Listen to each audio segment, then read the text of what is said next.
Hi, welcome to my kitchen. My name is Elaina. I am the owner and instructor of Healthy Eats Classroom, and today we are making Moroccan cauliflower rice.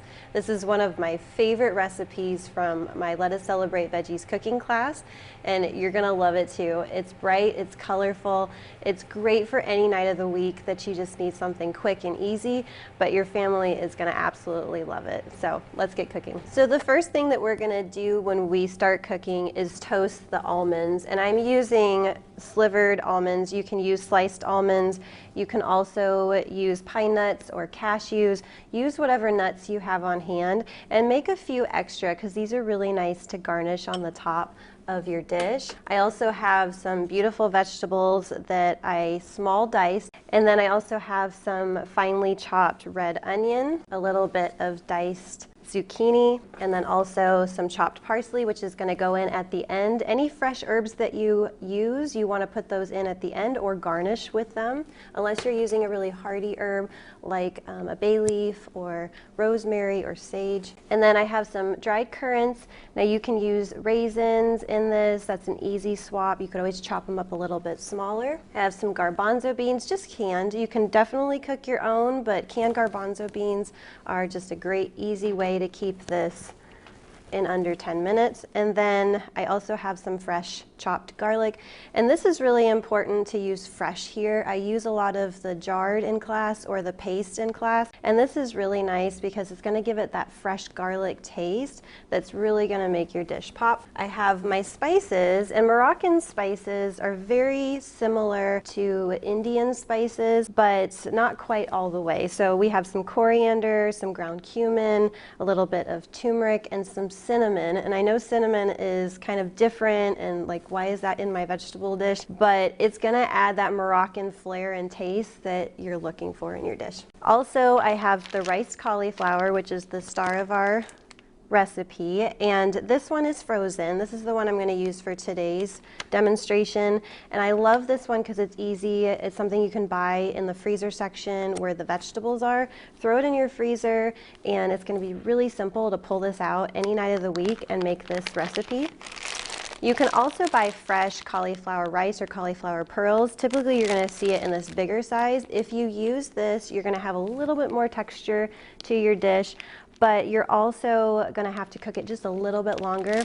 You can certainly make your own cauliflower rice, and that just entails taking the cauliflower florets, throwing them in a food processor, and just pulsing them until they're small pieces. All right, enough about the ingredients. Let's get after it and start cooking. So I'm going to start by toasting my almonds, and I have my temperature on my skillet on about a medium heat. You don't want it too high. Now you can definitely toast at a higher heat, but what's going to happen is they're going to toast a little too fast, and we don't want them to burn. So we're going to add that to the skillet. So I like to do it more on the stove because I have a little bit more control over what's going on. So these are looking awesome. They're about there. So I'm just going to take these out. Now we're going to add the olive oil, and I'm using an extra virgin olive oil. If you're working with a lower heat temperature like we are today, we're just cooking the vegetables enough just to lightly saute them and cook them through. But if you're like frying or doing a higher heat temperature like grilling, then you don't want to use extra virgin olive oil. You want to use a light oil, an avocado oil, or even a grapeseed oil. So we're going to add our 2 tablespoons to the skillet. You want your skillet on about medium heat, and I added the bell pepper and the zucchini, and now I'm going to add the red onion, and we're just going to lightly saute this until the onions start to look a little translucent and the vegetables start to kind of cook down a little bit. You're going to notice they're going to soften up. This is only going to take about 2 minutes, so it goes really fast. So this is why it's so important to prep your ingredients ahead of time. This is called mise en place, and that simply means everything in its place. You want to make sure that your vegetables are chopped, all your ingredients are ready to go, because at this point we're ready to cook. And if I had to stop and cook up and chop up one of my vegetables or measure my spices, it's just going to stress me out in the kitchen, and you don't want any stress in the kitchen. We also have the spices. Those are going to go in next. So our vegetables are looking good. The vegetables are starting to soften up, and because these vegetables are so small, they're really not going to take that long to cook. So now I'm going to add the fresh minced garlic, and we're going to add all those amazing Moroccan spices. And then we're going to add, oh my gosh, it smells so good. Then we're going to add our riced vegetables, and I'm using the frozen one. These are going to cook up so quick. You want to give that a toss, and we're going to saute this and cook it for another 5 minutes. The water that's in the frozen cauliflower rice is really going to help soften up everything a little bit more. Even if you use a fresh cauliflower or the bagged cauliflower in the produce section of your grocery store, you're still going to get that effect. There's a lot of water in cauliflower rice, so it's going to give off a lot of steam and moisture that's going to help everything come together. All those spices get distributed throughout the dish, and this is going to make such a yummy dish. So at this point, all of our vegetables are cooked, our cauliflower is heated through, all those amazing spices have coated everything in our pan.